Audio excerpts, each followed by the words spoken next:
وصلتش طلبية كبيرة، كلش كبيرة هالمرة. خلينا نجرب يعني كل شي وكلاشي. أول واحد بيجامة، هذا الدرس حبيته، أنا أحب الوردي أصلا. القميص مو كلش، هذا ما حبيته يعني كلش عادي. ما تنسون تكتبولي بالكومنت شنو رأيكم بهاي الطلبية وأي واحد حبيته أكثر. خلينا نشوف. هذا أحب السيتات، السيت دائما مرتب حلو. مع البنطلون الأبيض أكيد يطلع حلو.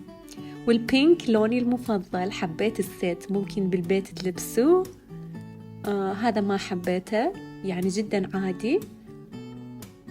ما تنسون المشاركة. لا هذا القميص جدا عادي يعني ما بيشي.